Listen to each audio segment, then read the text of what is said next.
O Paulinho de Vitória da Conquista ouviu um pregador dizer que o dízimo é uma prática veterotestamentária. Então ele pergunta, pastor, o dízimo é uma prática para a igreja? Paulinho, muito obrigado por sua participação, que Deus te abençoe e assim abençoe a todos os nossos ouvintes. O dízimo existe antes da lei, durante a lei e depois da lei.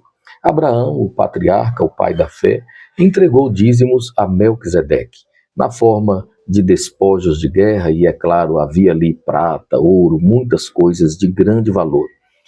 O autor aos Hebreus, no capítulo 7, faz menção a esse fato de uma forma muito esclarecedora.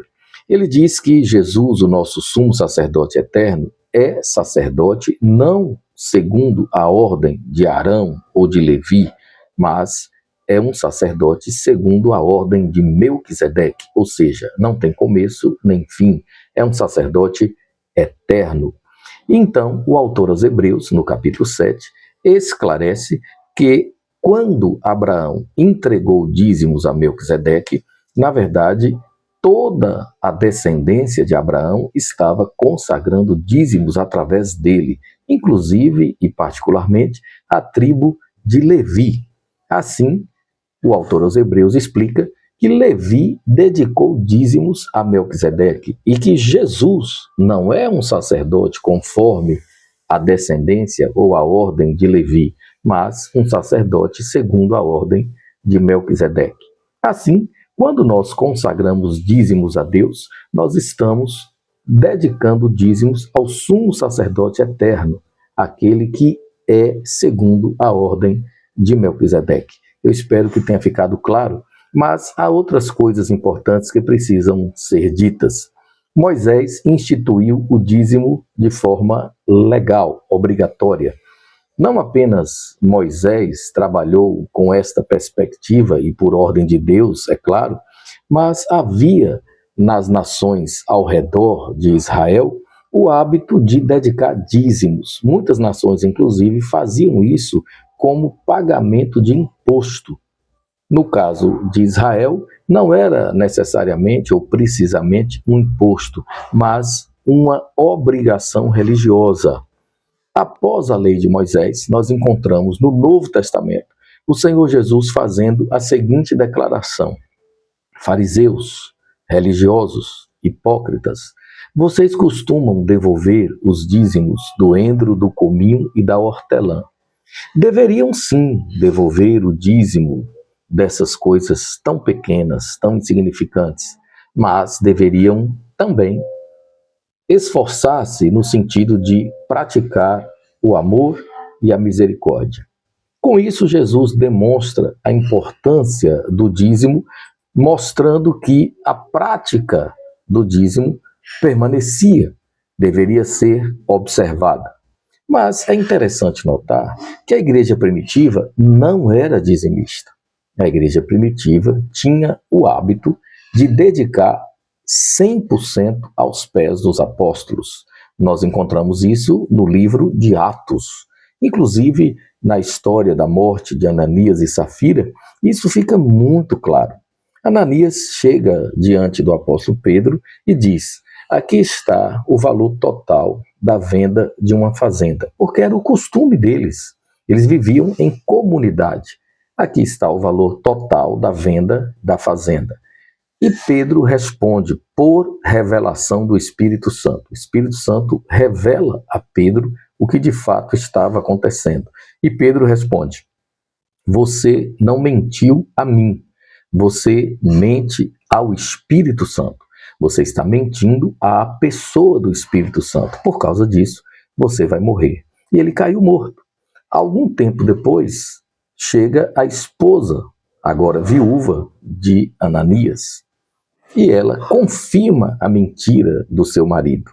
Ou seja, eles estavam macumunados, eles haviam combinado enganar os apóstolos com essa mentira. E Pedro olha para Safira e lhe diz: assim como teu esposo caiu morto há algum tempo atrás, talvez 1 hora, 2 horas, você também morrerá, porque você combinou mentir contra o Espírito Santo.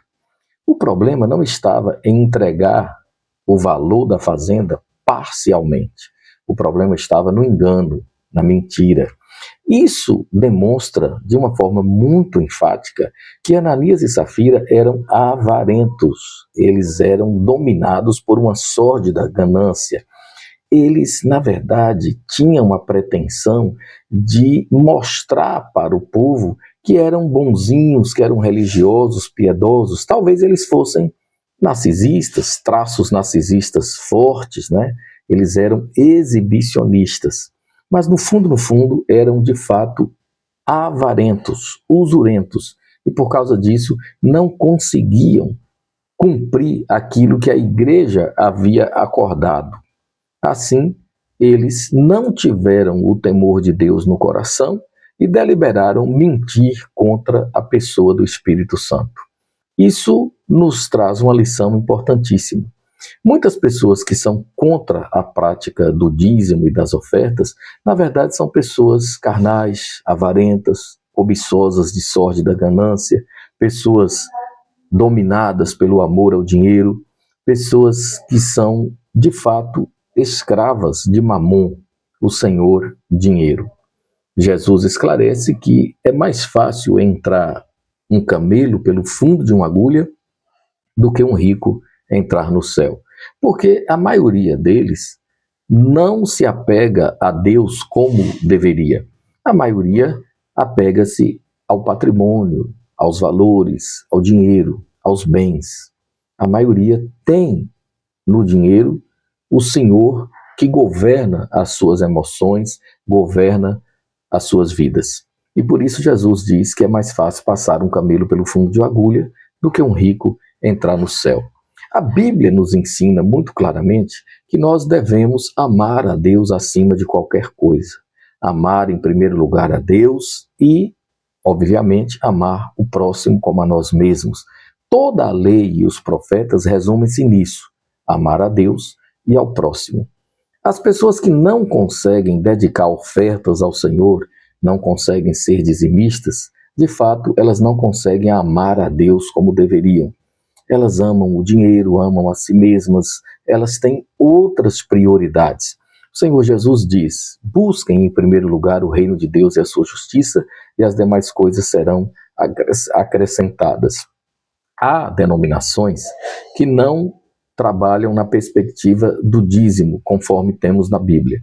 Mas as pessoas são orientadas a contribuir, por exemplo, para a obra social, são orientadas a contribuir para a construção, manutenção e missões. Ora, se de fato o crente é fiel a Deus, ama a obra de Deus, ele vai contribuir com as missões, com a manutenção da casa do Senhor, com a construção, com missões. Ele vai contribuir com alegria, de bom coração. E no final das contas, se ele contribui generosamente, ele acaba entregando mais do que os 10%. O fato é que, seja 10% ou mais que isso, o importante é que nós tenhamos amor a Deus, que sejamos fiéis a Ele, que coloquemos Deus em primeiro lugar nas nossas vidas. É importante lembrar que muitas nações praticavam o dízimo como imposto. Porém, muitas religiões, até hoje, praticam o dízimo. Inclusive, há grandes bilionários, metabilionários, que são dizimistas em favor das causas anti-Deus, anti-Cristo. Ora, nós temos cristãos que são contra o dízimo e nós temos talvez milhares ou até milhões de pessoas que são dizimistas contra Deus, contra Cristo. E os dízimos dessas pessoas são canalizados para uma série de atividades contra a obra de Deus, pela desconstrução da família tradicional, pela desconstrução dos valores judaico-cristãos, pelo desequilíbrio e desestabilização da ordem social vigente, uma ordem estabelecida pelo Criador desde o começo. Ou seja, eles são dizimistas com o intuito de lutar contra Deus. E nós temos no Apocalipse, de uma forma muito clara, que a humanidade, diante da tribulação que ocorrerá no governo do anticristo, não se arrependerá, mas ainda continuará se levantando contra Deus com intensa rebeldia e muito ódio. A Bíblia diz que Deus enviará pragas através da abertura de selos e trombetas e taças de sua ira, para que os homens se arrependam e se convertam, mas eles não se arrependerão. Eles continuarão absolutamente hostis a Deus. Nós estamos vivenciando isso já. Uma sociedade que é inimiga de Deus, declaradamente inimiga de Deus, que não quer saber das coisas de Deus. E nós, os cristãos, deveríamos olhar para isso com um olhar mais sério, dando maior importância, porque, afinal de contas, de que lado nós estamos? Se nós queremos promover o reino de Deus, se nós queremos a expansão da Igreja de Cristo, se nós queremos que outros tantos milhões e bilhões de pessoas sejam alcançadas pela graça da salvação, nós devemos contribuir sim, porque as nossas contribuições resultam no crescimento do reino de Deus na terra. Então, repetindo, o dízimo é anterior à lei, valeu durante a vigência da lei e continuou após a vigência da lei, com a observação de que a igreja primitiva não era dizimista. Eles tinham o costume de depositar 100% aos pés dos apóstolos. Mais tarde, o apóstolo Paulo regulamenta essa situação dizendo o seguinte: quem não quiser trabalhar, não coma. Por quê? Muita gente preguiçosa, e sempre houve gente preguiçosa, gente aproveitadora, né? Os malandros de sempre houve. As pessoas acomodadas também, etc, etc. E aí Paulo diz, quem não quiser trabalhar, não coma. Por quê?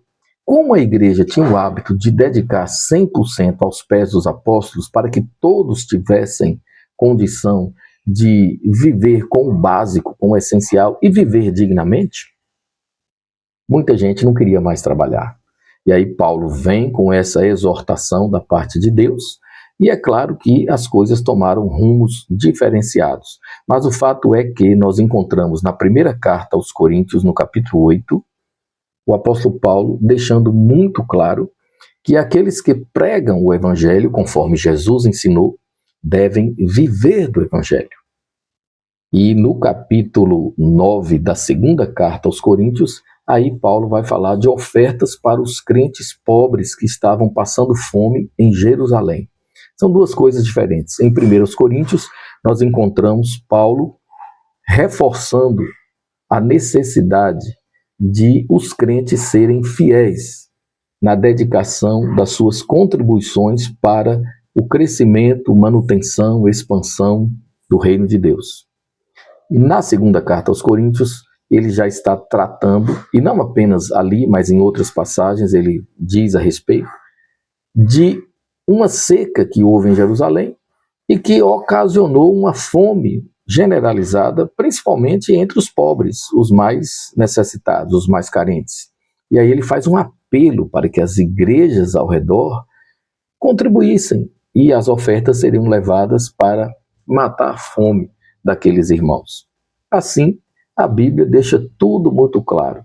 O que acontece muitas vezes é que os inimigos de Deus e de sua palavra, os inimigos das contribuições que devem ser dedicadas ao Senhor e ao seu reino, isolam textos, enganam as pessoas até com muita facilidade, porque as pessoas talvez não tenham tempo ou não tenham interesse de pesquisar de uma forma consistente sobre a prática de ofertas e dízimos e contribuições em geral. Eu recomendo, inclusive, que os irmãos leiam e ouçam Hernandes Dias Lopes, um doutor, um homem absolutamente preparado por Deus para ensinar à sua igreja muitas coisas interessantes e necessárias. É bom que a gente esteja atento a pessoas sérias, ao que elas dizem, ao que elas têm para nos ensinar. Essas pessoas sérias, de bom testemunho, essas pessoas que levam o reino de Deus a sério, que trabalham com sinceridade, elas devem ser ouvidas sim. Ao invés de perder tempo ouvindo bobagens através de pessoas que não têm qualificação, nós devemos ouvir homens como, por exemplo, Hernandes Dias Lopes, dentre outros. Tem o Luiz Saião também, que é excelente, um estudioso da Bíblia, com muita sabedoria dada por Deus e uma didática muito pertinente que ajuda na compreensão de qualquer assunto. Que Deus nos abençoe.